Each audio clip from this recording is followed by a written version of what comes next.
More than 40 senior former Israeli national security officials, renowned scientists and prominent business leaders have written a letter to Israel's president and Speaker of Parliament demanding the removal of Israeli Prime Minister Benjamin Netanyahu from office on the grounds that he poses an existential threat to Israel. Sent. Signatories. The letter include 4 former heads of Israel's external and internal security services, 2 former heads the Israel Defense Forces and 3 Nobel Prize winners. The letter criticizes coalition that Netanyahu has put together form most right-wing government ever.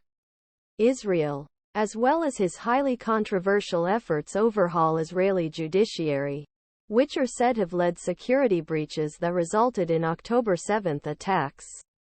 Deadliest day Israeli history. We believe that Netanyahu bears primary responsibility for creating conditions that led to brutal 1,200 Israelis and others, wounding 4,500, and abduction 230 people, 130 whom are still held in Hamas captivity, it reads.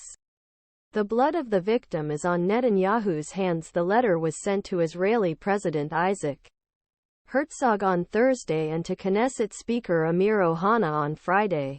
Netanyahu's popularity has fallen dramatically since he began his 6th term as prime minister more than a year ago. Critics slam judicial reform efforts that have triggered a constitutional crisis and divided the country. With months of mass, regular demonstrations, the leaders of Iran, Hezbollah, Hamas openly praised what they rightly viewed as a destabilizing corrosive process by Israel under Netanyahu's leadership, seized the opportunity to undermine damage Israel's security.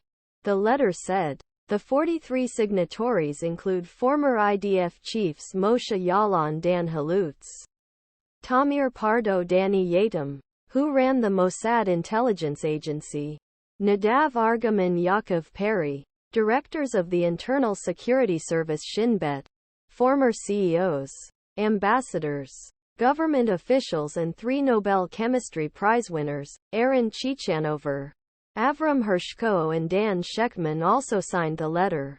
A poll released this week by Israel's Channel 13 suggests that if elections were held today, Netanyahu's political party, Likud, would come in a distant second. Leading the poll was the National Rally Party, led by former IDF Chief of Staff Benny Gantz, who is now in Netanyahu's war cabinet. The next elections are not planned until late 2026, although there have been protests and calls for early elections, including from Yair Lapid, one of Israel's main opposition leaders. The situations that brought Israel to elections beforehand are almost nothing compared to what Israel is going through now, said Haim Tomer, a longtime Mossad officer who retired after heading the agency's intelligence division and signed the letter demanding Netanyahu's dismissal. Everyone understands that Netanyahu is incompetent to lead Israel, Tomer told CNN. Video feedback reactions are increasing after Israeli Netanyahu appears to exclude